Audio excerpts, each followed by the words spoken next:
Dans cet épisode du balado compte complet.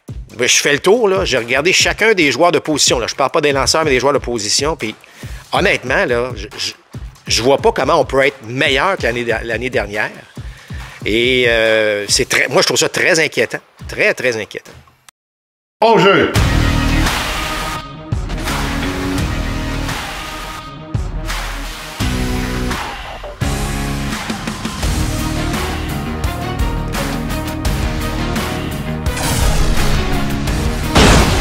Deuxième prise! Compte complet! Le balado compte complet est présenté par Plan de match à Boucherville, votre centre d'entraînement et boutique de baseball avec cage de frappeur intérieur et lance-balles. Fier partenaire de votre passion. Voici vos animateurs, Alain Usereau et Mark Griffin. Bienvenue à Compte complet, notre balado hebdomadaire sur ce qui se passe dans le monde du baseball. Alain Usereau en compagnie de Mark Griffin. Marc, malheureusement, ce qui a retenu l'attention au cours de cette dernière semaine, c'est le très grand nombre de blessures à des joueurs importants. Les deux qui me viennent en tête, c'est Shane Bieber et Spencer Strider. Dans le cas de Bieber, sa saison est déjà terminée et pour lui, c'était une saison importante, devenait joueur autonome à la fin de l'année. Strider, lui, avait un contrat de plusieurs saisons et ça ne regarde pas très bien au moment où on se parle dans ce lundi matin. Et il y en a plusieurs qui lèvent le drapeau rouge là, sur ces nombreuses blessures. Il y a toutes sortes de raisons qui sont balancées à gauche et à droite. Écoute, c'est une tendance, Marc. C'est pas compliqué. Là, regardez la courbe depuis 10 ans. Là, c'est en augmentation inquiétante chez les lanceurs. C'est très inquiétant, Alain, effectivement. Puis c'est difficile de mettre le doigt sur une raison. Tu as parlé de multiples raisons. Et c'est vrai parce que ce qu'on voyait venir au cours des 10 dernières années ou même 15 dernières années, c'est la tendance, évidemment, vers la vélocité. On veut de la vélo, peu importe si jamais tu lances tout croche, lance fort, puis on va te repêcher, lance fort, puis on va trouver des solutions. Pourtant, à ce que je sache, il n'y a personne qui trouve que ta quatrième balle, là, même si elle est lancée à 99 000 à l'heure, là, c'est une quatrième balle quand même. Fait que c'est une tendance qu'on a vu venir, parce qu'on s'est posé la question, Alain, il y a une dizaine d'années, là, est-ce que le corps humain peut soutenir une telle pression que l'on met sur le coude à ce moment-là? Et là, il y a eu toutes sortes de théories. Est-ce que c'est le fait que la balle est trop glissante, alors il faut avoir une substance qui va permettre que cette balle-là glisse moins pour que les balles à effet soient moins brusques, moins violents au niveau du coude? Après ça, est-ce que, tous les nouveaux tirs, la slurve, puis les glissantes, les rapides coupés, est-ce que ça a un impact? Possiblement, mais je pense que quand même tout tourne autour, selon moi, là, je ne suis pas un expert, là, je ne suis pas un médecin, là, mais tourne autour de la vélocité. Il y a des joueurs de position qui ont subi l'opération de type Tommy John. J'ai subi l'opération de type Tommy John, je n'étais pas un lanceur. Et c'est parce que je lançais le plus fort que je pouvais chaque fois. Puis entre les manches, puis bon. Donc, moi, c'est pas parce que je lançais des balles à effet là, que j'ai subi l'opération. Fait que, mais comment régler ça? Puis soit dit en passant, là, Alain, est-ce que tu as vu le communiqué de Tony Clark? Oui, de l'Association des joueurs, là. Honnêtement, c'est pas basé sur grand-chose de solide. Lui qui blâmait, en fait, en grosse partie, l'instauration de la limite de temps du cadran. Bon, exact. Alors, moi, je pense pas que le cadran n'a rien à voir avec ça. C'est pas 2 secondes ou 3 secondes de repos de plus, selon moi, en tout cas, qui va changer de quoi que ce soit. Mais tout ça pour dire que ce n'est pas simple. Ce n'est pas simple de savoir qu'est-ce qu'il y en est vraiment. Est-ce qu'on va dire aux lanceurs, bien là, lancez moins fort? Alors que maintenant, depuis 10 ans, tout ce qu'on demande aux jeunes qui sont dans les écoles secondaires et collégiales, c'est lance fort, puis on va te corriger. Il n'y a vraiment pas de solution très simple. Est-ce que c'est d'aller vers une rotation à 6 lanceurs, à 7 lanceurs, donner vraiment beaucoup de repos? Ouais. Tu sais, je ne sais pas, mais ce n'est pas simple et c'est un grand problème parce que tu enlèves un Shane Bieber aux Guardians, tu enlèves un Spencer Strider. Je comprends là, que tu peux avoir la profondeur puis d'autres peuvent arriver, mais tu sais, c'est le spectateur qui écope. Tu veux voir Spencer Strider lancer à tous les 5 jours puis avoir ses retraits sur des prises. Tu veux voir ces gars-là qui sont spectaculaires. Puis là, ben, on les perd, ça tombe comme des mouches. Alors, c'est un réel problème qu'il va falloir vraiment, là, selon moi, là, aller à fond. Parce que ça fait plusieurs années, Alain, qu'on parle d'examiner le cas, mais on va en surface. Là, on ne fait pas vraiment là, on ne va pas à fond pour au moins connaître quelques raisons. Je sais qu'il y en a plusieurs, mais c'est qu'à un moment donné, ce sont aussi les carrières. Puis, pas impossible qu'éventuellement, tu ne donnes pas de contrat plus de 2-3 ans à des lanceurs partants compte tenu de ce qui se passe. Donc, je pense que pour le bien du baseball, le bien des joueurs, le bien des spectateurs, là, il faut rentrer là-dedans à fond. Là. Moi, je me souviens, Marc, il y a une dizaine d'années, les Braves d'Atlanta avaient perdu 2 jeunes lanceurs pendant le camp d'entraînement, et pour l'année. Et c'est John Schuerholz, à ce moment-là, qui était à la tête des Braves d'Atlanta, et déjà, lui, s'était adressé au bureau du commissaire. Il dit, regardez, là, je viens de prendre 40% de ma rotation des partants. Les Braves qui en avaient beaucoup là, à ce moment-là. Puis on en a perdu aussi beaucoup. Il dit, ça n'a pas de bon sens. Il dit, faut faire quelque chose. Puis on a l'impression qu'on est encore à tâtons, qu'on est en mode essai-erreur. Mais moi, j'ai une question personnelle pour toi, Marc. Et je ne sais pas si, quand tu as eu ton opération, c'est une transplantation ligamentaire. Là. C'est l'opération Tommy John au coude. Est-ce que tu avais eu l'information, savoir ce qui avait causé? Est-ce que c'est la répétition? Est-ce que c'est une technique soudaine? C'est un lancer qui a fait ça? Est-ce que tu avais eu l'information sur ce qui aurait pu causer là, la déchirure de ce ligament? Je vais toujours me souvenir du visage, parce que moi, j'étais chanceux dans ma malchance. C'est le docteur Jobe qui m'a opéré, lui-même, Frank Jobe, qui m'a opéré à Los Angeles en 1992. Et je me souviens, parce que j'avais rencontré Dr. Jobe bien avant mon opération, parce que j'avais mal au coude, puis les expos, je venais d'être échangé, donc des Dodgers aux expos. Les expos, c'est avec Dr. Jobe, était à Vero Beach. Alors, je suis allé à Vero Beach me faire examiner pour dire, j'aime pas ça, mais ça se peut que ça soit pas une blessure chronique, donc tente une réhabilitation. Alors, pendant 2-3 semaines, j'ai tenté une réhabilitation. Et tout ça pour dire que finalement, lorsque j'étais à 90% de ma réhabilitation, il a fallu que je lance 5 relais à 100%. Et le 3e relais que j'ai fait à 100%, j'ai vraiment ressenti la brûlure que j'avais ressentie au départ. Donc, on m'a opéré et je me souviens toujours du visage de Dr. Jobe qui m'a dit « T'es pas lanceur, toi? » J'ai dit « Non, je suis pas lanceur, je suis voltigeur. » Et il avait dit « Écoute, c'était... en voulant dire, excusez l'expression, mais c'était magané, là. » Alors, mais moi, dans mon immaturité, parce que c'est vraiment un peu ça qui a causé ça, c'est que on m'avait toujours dit, tu sais, si tu peux montrer ton bras, montre-le. Alors moi, j'avais un très bon bras, alors je le montrais. Alors moi, là, entre les relais d'avant-match, je lançais à 100%. Les relais entre les manches, moi, je lançais 100%. Puis ça a fonctionné. Les 3 premières années professionnelles, j'ai jamais eu de problème. Puis je lançais fort, puis je voulais même, à la limite, intimider l'adversaire, qui disait « Courez pas sur moi, parce que regardez ce que... » Alors, il y avait un peu d'arrogance, évidemment, dans tout ça, là, mais j'aurais pas dû. Il aurait fallu que tu passes de jouer au Québec 40, 50, peut-être 60 parties à l'époque, à 150, 160 parties. Il fallait que je dose ça. Alors, je ne l'ai pas dosé. Fait que sur les 3 ans que j'ai joué à 150 parties et plus, j'ai mis énormément de pression sur le coude. Donc, c'est pour ça que je disais tantôt, ça n'a rien à voir avec les balles à effet. Mais bien sûr, tu sais, la vélocité tous les jours. Moi, c'est parce que le problème, c'est que je le faisais à tous les jours. Je n'avais pas 4 jours de congé entre mes départs. Ou entre les départs de commencer des matchs. Fait que c'est comme ça. Puis on en a eu quelques-uns. Corey Seager a subi l'opération de type Tommy John à l'arrêt-court. Il y a des receveurs qui ont subi l'opération de type Tommy John. Alors, et c'est pas parce qu'ils lançaient des balles à effet. Donc, c'est encore une fois, ce n'est pas simple. Est-ce que ça serait l'idéal, ce serait le retour de la balle papillon parmi plusieurs lanceurs? Je ne sais pas, mais c'est vraiment... tu sais, en 2024, avec l'évolution de la médecine, j'ose espérer qu'on soit capable de déterminer une cause un peu plus précise, puis qu'à ce moment-là, ben, si on en trouve une, et si c'est la vélocité, par exemple, ben, je ne veux pas faire vieux jeu, Alain, mais Greg Maddux le disait lui-même. Il dit, moi, je peux lancer 95-96. C'est sûr que je peux le faire.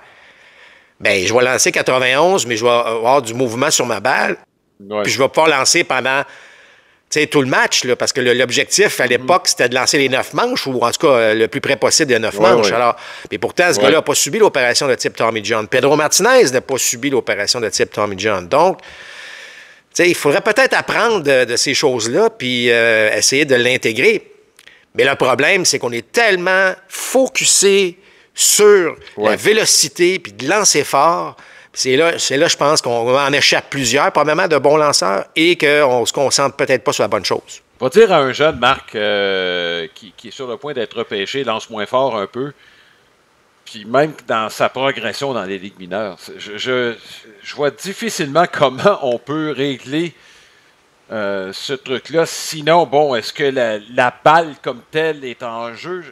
Je pense qu'il faudrait qu'on s'attarde vraiment sur un pack, sur la source de tout ça, pour tenter là, de limiter ce qui est devenu là, ce qui est devenu un problème majeur, moi je pense, dans le baseball majeur. Oh ben c'est clair, Alain. Là. Puis, comme j'ai mentionné, c'est le spectateur qui est perdant. Là. Tu veux voir ces gars-là sur le terrain. De blesser à l'épaule au coude, tu manques un mois de la saison, c'est plate, mais bon, tu reviens, puis on sait qu'il y a quelque chose de positif après. Mais là, une opération de la sorte ou une blessure de la sorte, c'est 12, 14, 16 mois parfois pour certains.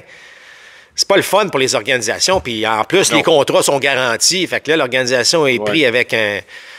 financièrement aussi, là, ça coûte très, très cher. Donc, c'est un réel problème, Alain. Puis comme j'ai mentionné, c'est malheureux, mais c'est pas simple de corriger le tout. Mais là, je pense qu'on est quand même rendu à la limite. Là. Spencer Strider, là, plusieurs le mettaient comme gagnant du trophée Cy Young avec l'équipe des Braves. Là, soudainement, si on le perd pour la saison, ben là, Alex Antopoulos va prendre le téléphone, puis, mais tu comprends que c'est pas l'idéal.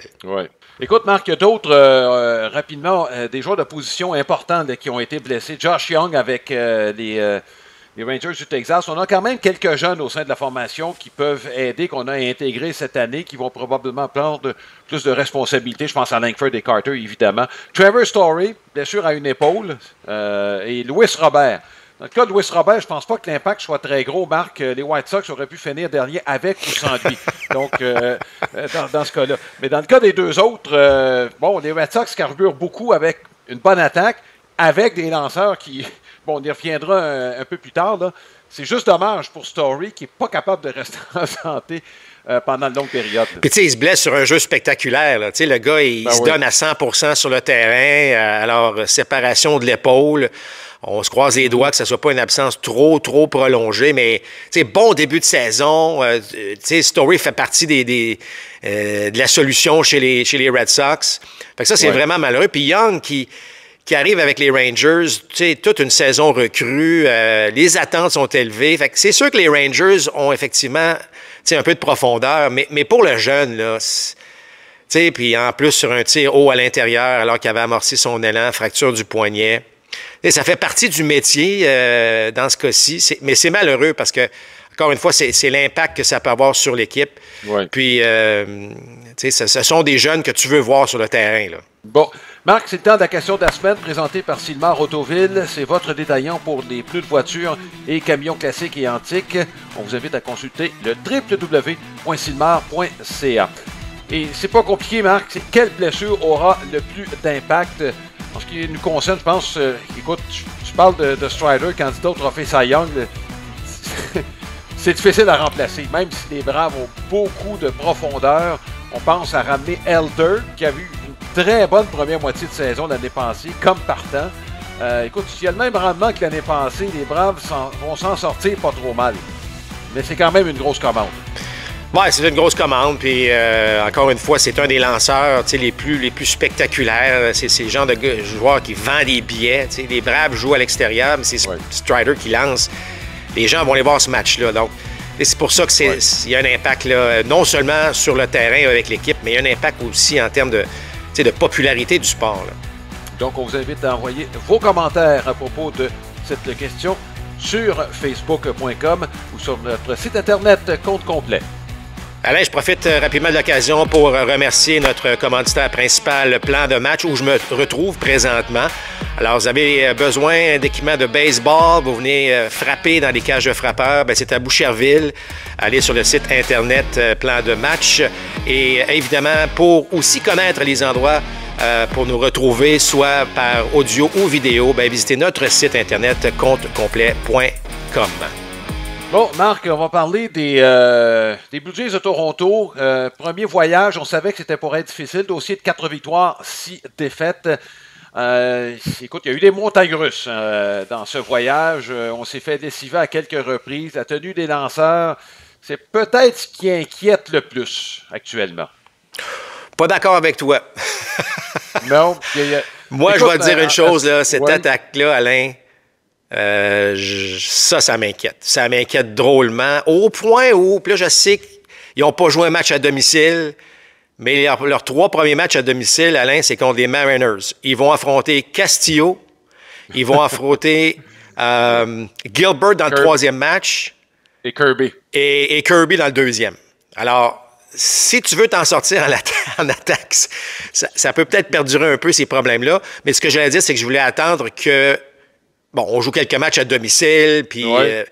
Mais Alain, je regarde ça aller, là. Je pense qu'on a... Et là, quand je dis « on a », là, je vais inclure aussi les dirigeants des Blue Jays. Là, on a peut-être surévalué le talent qu'on avait sur cette équipe-là. Vlad Guerrero, c'est un excellent joueur, mais on ne verra pas, selon moi, ou plus selon moi, le Vlad de 2021. Vlad, ce qu'on a vu l'année passée, ou il y a 2 ans, c'est ça.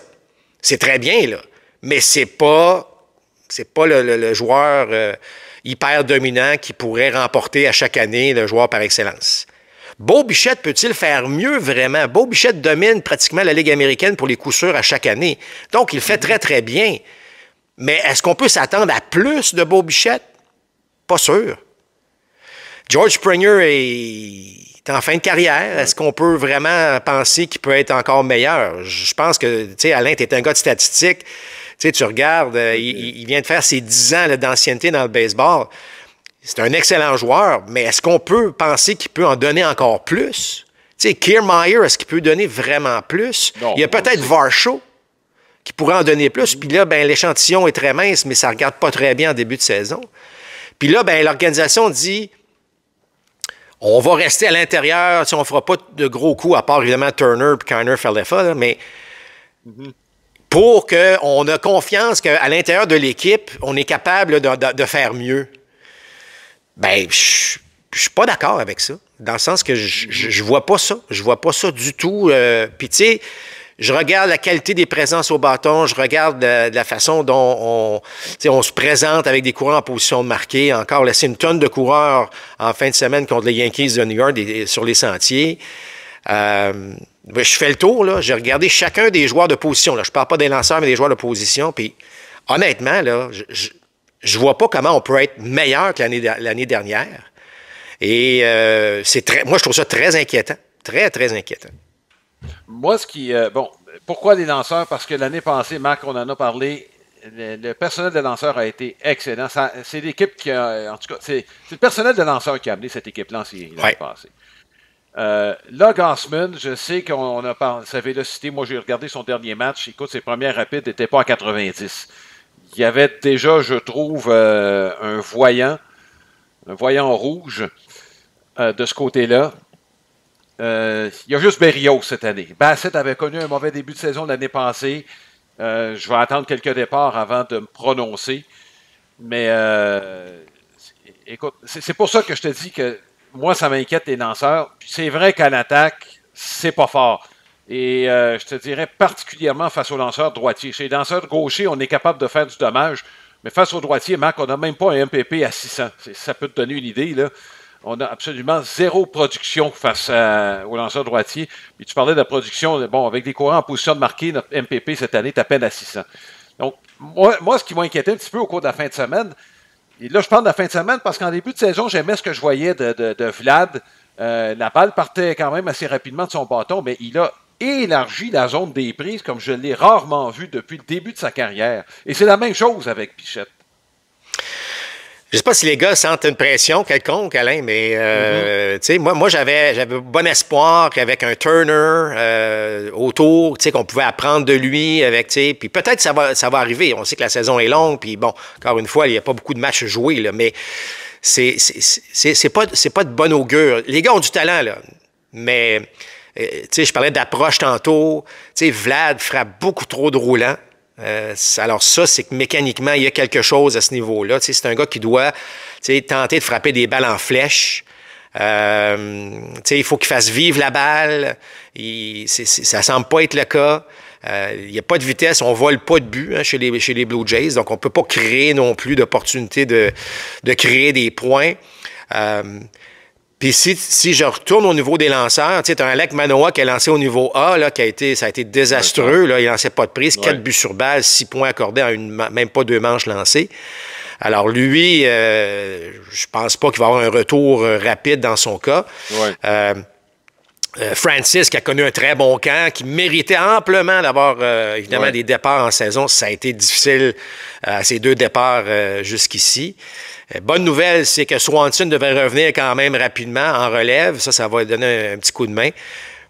Mais Alain, je comprends très bien ce que tu me dis, là. Ça passe par les lanceurs, mais il faut que l'attaque en donne un minimum. Puis moi, c'est là que ça m'inquiète. Tu sais, il y a eu quelques élans intéressants, là, mais moi, je pense qu'on a surévalué cette équipe-là à bien des égards. Enfin, on a surévalué les joueurs de façon individuelle, donc surévalué l'équipe.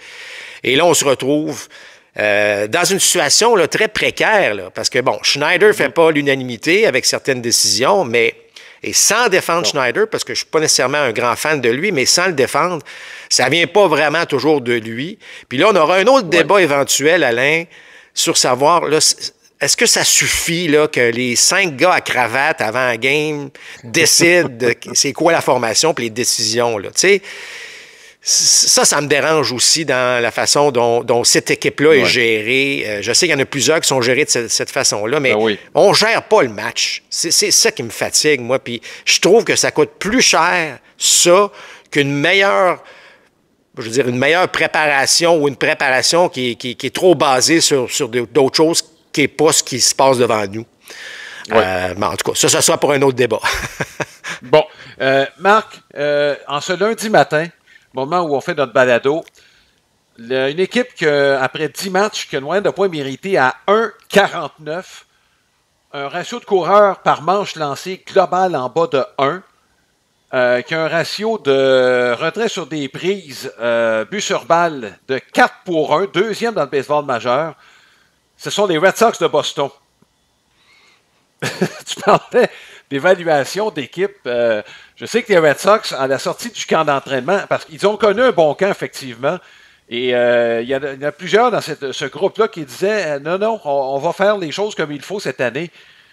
Je sais qu'on n'a pas joué au Fenway Park, là, ça va peut-être faire gonfler un peu la moyenne de points mérités, mais quand même, Marc, 10 matchs, puis une moyenne de points méritants en bas de 1,5, là. Est-ce que tu penses que c'est une tendance qu'on pourrait poursuivre, nonobstant le fait qu'il y en a une couple là-dedans qui ont quand même un historique de blessures? Je pense à Houck et Whitlock, entre autres. Moi, je suis bien impressionné, là. Hey, 1,49, Alain, là, on est premier de loin, là, de très, très loin. Bravo. Moi là, je veux dire... Tu sais, Alex Cora, puis tout le staff d'entraîneurs, le personnel d'entraîneurs des Red Sox de Boston, tu sais, savait dans quoi ils s'embarquaient. Puis c'est peut-être l'équipe la mieux préparée, finalement. Tu sais, on parle souvent des Rays, on parle souvent de ci, de ça, mais peut-être que les Red Sox...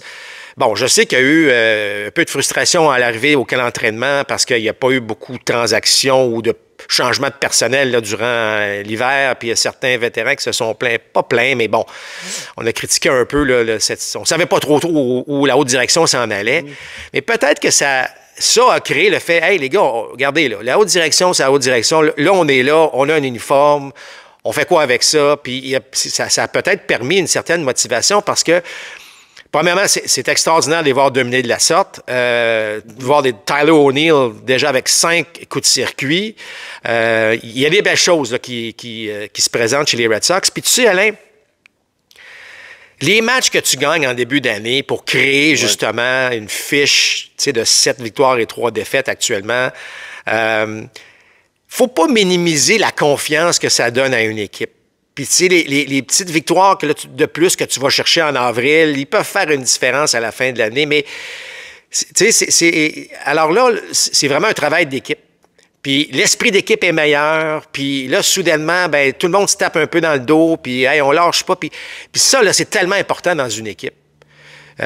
Donc, tu sais, on dit souvent, hein, tu gagnes pas un championnat en avril, mais tu peux en perdre un.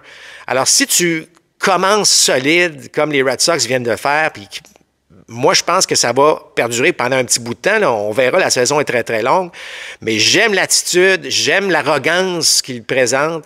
Puis, il faut aussi lever notre chapeau, encore une fois, à Alex Cora et son personnel, parce qu'ils en sont une partie responsable de cette attitude-là. Là. Écoute, Marc, rapidement, je veux t'entendre sur les Royals de Kansas City. Ils sont parmi les meilleurs au monticule. Moi, je ne suis pas surpris parce que je pense qu'on s'est formé un très bon personnel de lanceurs partants. Est-ce que tu penses que ça peut être soutenable de ce qu'on a réalisé depuis le début de la saison? Ben, j'avoue que j'aime ce que je vois. Puis Bobby Witt Jr. semble se dire, moi, je prends cette équipe-là en main. J'aime vraiment... tu sais, on vient de parler d'attitude chez les Red Sox. On semble chez les Royals, on semble... Parce qu'il y en a eu des changements, là. Le personnel de lanceur a été pratiquement transformé, là. Puis on lance bien, donc là, soudainement, ben, on dirait que le talent des joueurs d'opposition... Tu sais, Melendez, il y a une couple de gars là, qui décident... Alors, tu sais, la saison est courte, encore, en fait, c'est tôt, mais... C'est sûr que la première impression est bonne. Oui. En tout cas, j'ai hâte de voir si on va être capable, effectivement, dans cette section-là, qui est peut-être plus ouverte qu'on le pense, là, si on va être capable de maintenir ce rythme-là chez les Royals. Ben, écoutez, c'est le temps de parler de la carte de baseball de la semaine. C'est une présentation de cartes Dépôt.ca. C'est votre détaillant de cartes sportives et non sportives avec plus de 14 000 articles en vente sur eBay. Marc, je me suis fait plaisir aujourd'hui. Et peut-être toi aussi. Notre producteur nous m'a demandé, écoute, s'il y a un joueur que tu aimerais qu'on parle, ben moi j'ai choisi Ellis Valentine. Et qui est Ellis Valentine? Les plus jeunes s'en souviendront peut-être pas, Marc. Il a évolué pour les Expos dans les années 70, a été échangé en 81. Et là, j'ai inclus tous ceux qui ont passé par les Expos. Il y a eu des très bons joueurs. C'est peut-être le meilleur talent qui est passé par cette organisation-là. Il avait un charisme fou. Tu sais, Vlad Senior avait tous les talents au monde, mais tu sais, on voulait le voir jouer, mais avait probablement pas le charisme d'Ellis Valentine, qui lui, quand il arrivait quelque part, tu voulais le voir. Bon bras, rapide, il avait toutes les qualités possibles et imaginables. Les Expos avaient déjà André Dawson, mais ils avaient aussi Ellis Valentine, puis c'est autour de lui qu'on était supposé de bâtir l'équipe. La carte dont je vous parle, c'est OPG 1979-277. Ça suivait l'année où il avait été choisi pour représenter les Expos au match des étoiles. Donc, le logo d'OPG qui a remplacé celui de Topps au Canada et des inscriptions bilingues au dos de la carte. Donc, voilà. Pour Ellis Valentine. Marc, je ne sais pas le souvenir que tu as de Ellis, mais pour moi, écoute, il y avait tout. Comme je te dis, là, il y avait le nom, il y avait le talent, il y avait le charisme. C'est des problèmes hors terrain qui ont fait en sorte que malheureusement, c'est une carrière qui a été plus courte et moins productive que ça aurait dû être.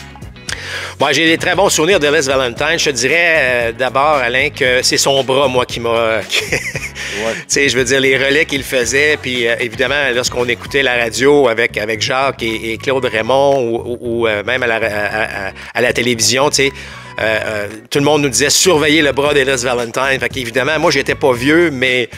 si on me disait de le surveiller, je le surveillais. J'aimais aussi sa manière de frapper, avec... un peu fermé, là, puis c'est un élan quand même qui était fort le fun à regarder.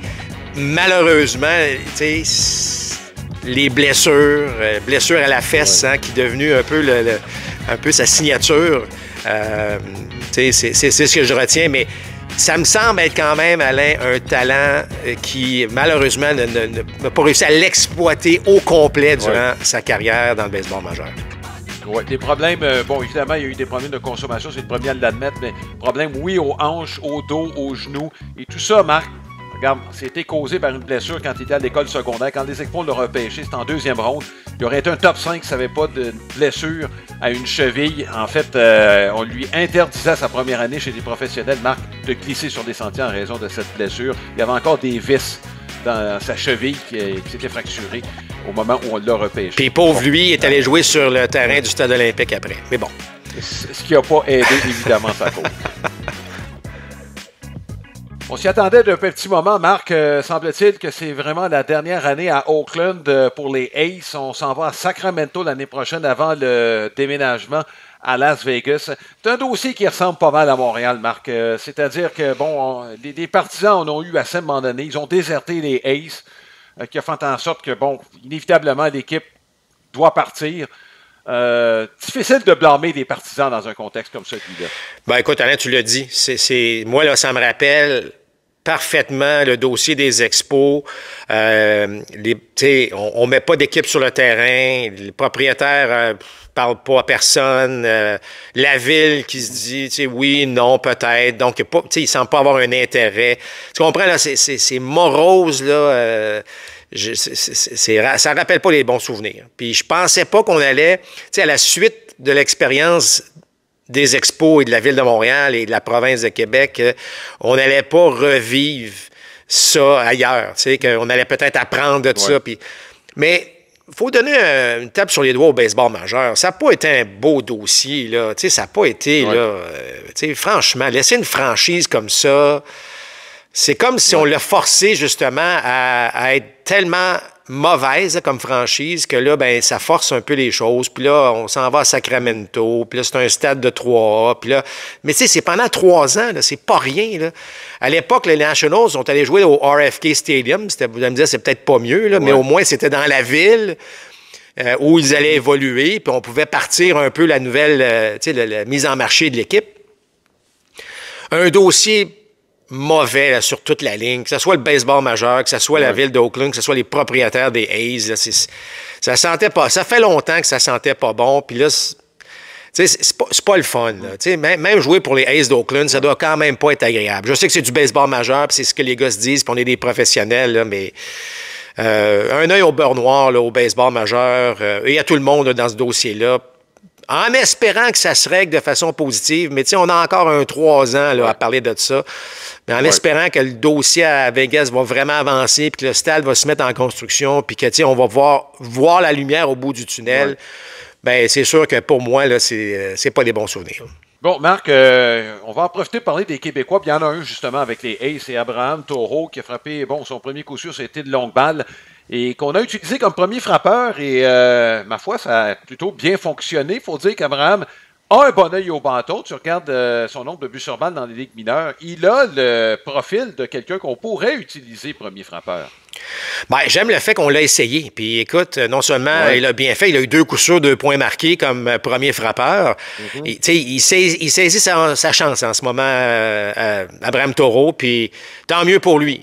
Moi, je pense que c'est un gars qui a gagné ses galons, qui est dans le baseball majeur depuis quand même quelques années. Je sais que l'année dernière, ça a été difficile parce qu'il n'a pas joué beaucoup. Puis lorsque je jouais avec les Brewers l'année dernière, il avait produit.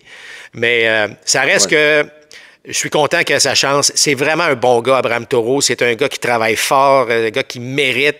Puis, faut-il rappeler que c'est pas facile de se rendre dans le baseball majeur comme Abraham Taureau. Donc, il a une très, très belle histoire. Je sais qu'on parle beaucoup d'Édouard Julien, mais Abraham Taureau, là, c'est une carrière qui est extraordinaire pour un gars qui a grandi ici. Oui, écoute, Édouard Julien, on va le voir ce lundi contre les Dodgers. On espère le voir parce que c'est un gaucher qui est pour les Dodgers. On sait qu'on le soustrait présentement au gaucher. Par contre, Julien a d'autres ambitions, Marc. Veut pas se limiter à frapper contre les lanceurs droitiers. Bien, c'est clair. Parce que t'es vite étiqueté au baseball. C'est-à-dire que si, rappelle-toi, Jock Peterson était avec les Dodgers, on ne le mettait pas face au gaucher, puis là, ben, c'est quoi la réputation de Peterson? C'est qu'on ne le fait pas jouer contre les gauchers. Ouais. Alors, pour qu'Édouard Julien puisse être meilleur face aux gauchers, bien, il faut le faire jouer contre les gauchers. C'est qu'à un moment donné, il va falloir tourner la page. Mais pour ça, c'est qu'Edouard devra profiter des quelques chances qu'il aura de frapper contre des gauchers, d'avoir des bonnes présences. Je ne parle pas d'avoir des coups sûrs à chaque fois ou des circuits, là, mais d'avoir des bonnes présences, de sentir qu'il est dans le compte, qu'il est capable de produire malgré tout et gagner donc la confiance de son gérant à ce niveau-là. Depuis le début de la saison, Edouard a sa part de but sur balle, mais beaucoup de retraits sur des prises. Et les Twins, ça va avec un bon œil au bâton. Parce que la plupart du temps, lorsqu'Edouard prend un tir, lui, il pense que c'est une balle, mais l'arbitre, décerne une prise. Alors, c'est toujours des tirs qui sont très, très près de la zone. C'est sûr que ça vient avec, les retraits sur des prises. Mais je pense que les Twins aimeraient voir Edouard avec un petit peu plus d'agressivité, un petit peu plus d'élan sur des tirs qui sont près de la zone des prises, parce qu'ils se retrouvent souvent avec des comptes de 2 prises, sans s'être vraiment élancé. Puis là, il est en mode un peu plus à se défendre. Alors, moi, j'ai très grande confiance qu'Édouard Julien va connaître une bonne saison. C'est un lent début, mais tout comme son équipe d'ailleurs, en attaque. Alors, il ne faut pas paniquer à ce niveau-là. Bon, Marc, Otto Lopez a changé d'organisation, s'en va avec les Marlins au niveau 3A, mais au moins il fait partie des 40 joueurs. On sait qu'il y a eu des changements chez les Marlins, ça va pas bien. Peut-être une fenêtre qui va s'ouvrir pour lui. Et Charles Leblanc, lui, il est au 3A. Malheureusement pour lui, se retrouve sur la liste des joueurs blessés dans l'organisation des Angels. Oui, écoute, Otto Lopez, là, tant aussi longtemps qu'une organisation vient te chercher, ça, c'est la bonne nouvelle. Parce que il y a 30 organisations, puis s'il y en a une qui te trouve une place, vas-y, tu as un uniforme sur le dos, puis effectivement, je pense qu'on pourrait voir Otto Lopez avec les Marlins éventuellement, s'il peut. Il a eu un très bon premier match, d'ailleurs, au niveau 3 dans sa nouvelle organisation. Malheureusement pour Charles, il avait un bon début de saison. On espère que sa blessure ne le retardera pas trop, parce que vous savez, des blessures dans les ligues mineures, là, pour l'avoir vécu, là, tu te blesses, soudainement, tu donnes la place à un autre, puis cette personne-là se met à frapper ou se met à bien jouer, là, soudainement, tu deviens... Tu sais, quand tu reviens au jeu, c'est plus difficile de reprendre ta place. Alors, tu veux éviter les blessures, évidemment, c'est pas... On ne fait pas exprès pour avoir des blessures, mais tu veux les éviter à ce stade de sa carrière. Il a besoin de jouer, il a besoin d'avoir des chiffres pour, évidemment, se mettre dans la meilleure position possible pour être appelé éventuellement par les Angels. Oui. On va évidemment suivre nos Québécois au cours de toute la saison. Donc, comme à l'habitude, de 3 matchs cette semaine qu'on vous présente ce lundi soir. Bon, c'est l'équipe d'Édouard Julien qui va affronter les Dodgers de Los Angeles. Ça frappe chez les Dodgers depuis le début de la saison. Il n'y a pas de surprise là. On verra peut-être celui qui est le meilleur frappeur du baseball majeur présentement, c'est-à-dire Mookie Betts. Mercredi, on vous invite à être là. Bon, ce soir, c'est 19h30, ce lundi. 19h, mercredi. On verra les Red Sox de Boston et ce sera contre les Orioles de Baltimore. Les deux équipes ont parmi les meilleurs personnels de lanceurs de tout le baseball. Les attentes sont élevées pour les Orioles. Il y a plusieurs placés premiers. Les Red Sox derniers. C'est tout à fait comme ça que ça se passe depuis le début. Et on reverra les Dodgers dimanche alors qu'ils vont affronter les Padres de San Diego. Il y a une bonne rivalité qui s'est développée au cours des 2-3 dernières années entre ces deux équipes. Voilà ce qui complète ce compte complet. J'espère que cela vous a plu. On se donne rendez-vous la semaine prochaine, encore une fois, lundi, pour le prochain épisode de Compte complet. Passez une excellente semaine. Balado Compte complet vous a été présenté par Plan de match à Boucherville, fier partenaire de votre passion.